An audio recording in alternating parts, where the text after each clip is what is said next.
Good morning, students, and translation studies. This video is on the paper translation studies, second unit, history of translation, and the topic is going to be 20th century. Okay, and this is the last topic we are going to discuss. With this, second unit is over, and the portion for mid-semester exam is also over.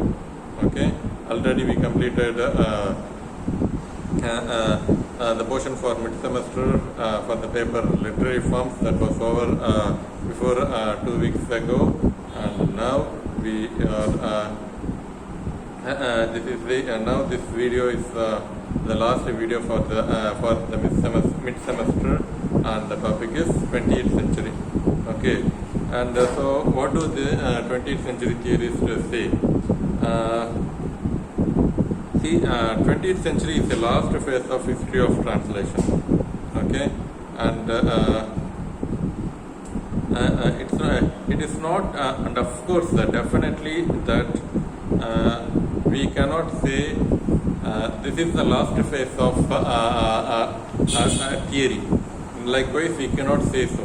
Okay, so far for the time being, this is the last phase of translation. In future, lots of translation theories will come, and they will improve the theories of translation. Okay, that is sure. But yet, for sake of our convenience, we are saying that this is the last phase of history of translation. Okay, and so this is the 20th century theories of translation, and most importantly, in 20th century, people's life completely changed. Okay, a drastic change happened in people's life. So that is another most important point. And since we have lots of changes in people's life, literature also changed, literary criticism also changed, and this is applicable for theories of translation also. Okay, so since people's life changed a lot, it reflected in theories of translation. Okay, and in the 20th century, another most important point, interesting point is that translation studies was introduced as a course in most of the universities. Okay, so in this century only, translation studies is developed as a course. We can, in any university, we can apply for this course and study and get the degree on translation studies. Okay, so this is another interesting point, and it happened in 20th century. Before this century, in 17th or 18th century, there is no course called translation studies. It happened in the 20th century. Okay, and according to George Steiner, the third period ends in 1946, and from 1950s, the last phase of translation theories developed. That is what George Steiner says. And from 1950s, lots of theories on literary criticism also developed. Okay, so you will see in literary criticism, we will study about 4 kinds of meaning: new criticism, and structuralism, post-structuralism. Everything is theories of literary criticism. Okay, and as these theories are developed, theories on translation also developed. Okay, and especially theories like structuralism, neo-criticism, communication theory, applied linguistics, and all contributed to the development of translation theories. Okay, so most importantly, structuralism, neo-criticism, communication theory, and applied linguistics, all these theories developed theories of translation. Everyone acknowledged that proper theory of theories of translation and it's that translation studies should be studied as a course. So everyone acknowledged the various theories of translation, and everyone acknowledged that translation studies should be studied as a course. Then only we will have a better translation and translators. That is acknowledged by everyone, and that is why it developed as a separate course. And then Ezra Pound, Hilary Belloc were not only writers but also translation theorists in English. Their translations were highly intelligent. They made a systematic approach and solved practical problems of translation. Ezra Pound and Hilary Belloc were also translators. Not only writers, they are also translators and translation theorists in English. Okay, they are the greatest translation theorists in English. They were highly intelligent, and the translations and the theories on translation were highly intelligent. They made a systematic approach and solved many practical problems of translation. Okay. And the next one, James pointed out that translation is an interdisciplinary course. And James says that translation studies is not a separate discipline, it is an interdiscipline. Okay, join two disciplines and then studying at a course. Okay, so this is what James says. And next point, from one age to another age, the role of translator changes, and also the concept of translation also changes from one age to another age. And the role of translator and the concept of translation changes from one age to another age. Okay, like history of English literature, history of translation also changes from one age to another age. And in this century, in the 20th century, translation has become an area of knowledge. Okay, as lots of theories developed, translation is a kind of area of knowledge. So both practical aspect as well as theoretical aspect, it is a knowledge. So study about translation itself is a kind of knowledge.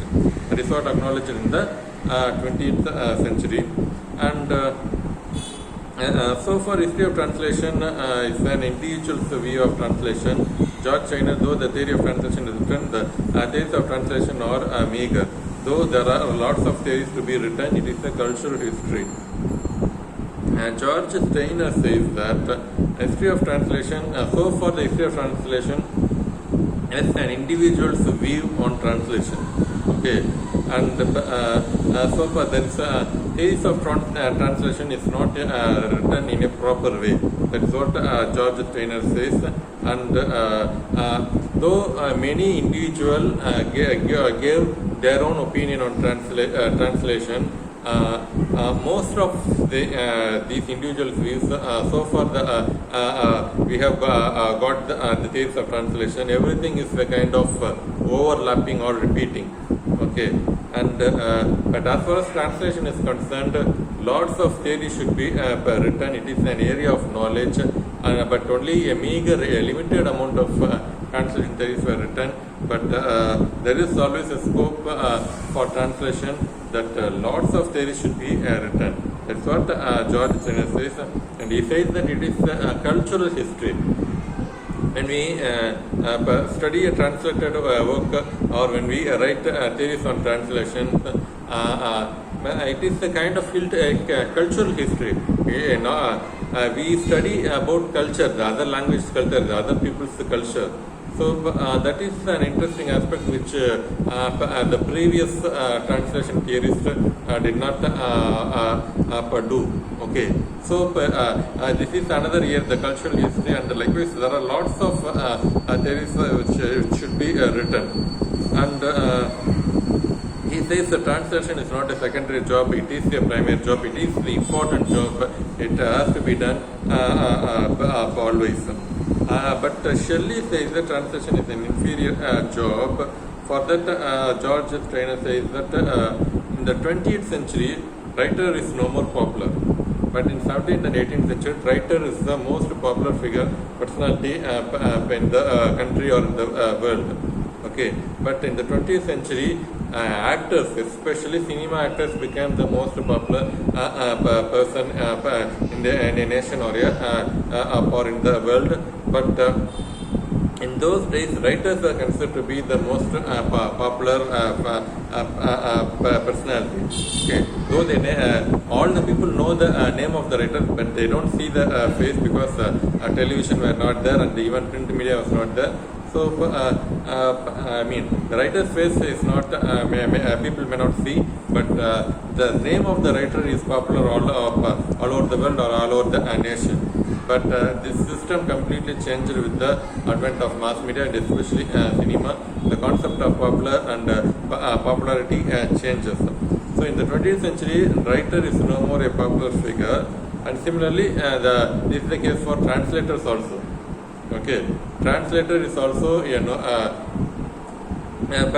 also we cannot say that translators are also popular. Okay, so this is the condition of writer as well as for the translators. And yet today translation is given more importance, and more importance is given to translators also. And because of mass media, because of the mass media itself, translations is given more important. Translators are also given more importance. Okay, so if the Chinese leader says in Chinese language, and we do not know in our language, okay, so for that translators are necessary. Okay. Unless in the previous age, in previous centuries, the role of translators has improved a lot. Many translations were done in this century only.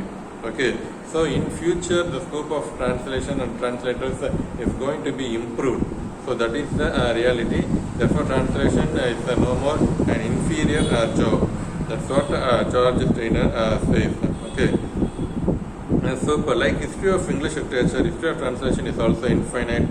We have to study it for better understanding. Okay. So, we cannot say that this age is romantic age, this age is Victorian age. Likewise, we cannot say.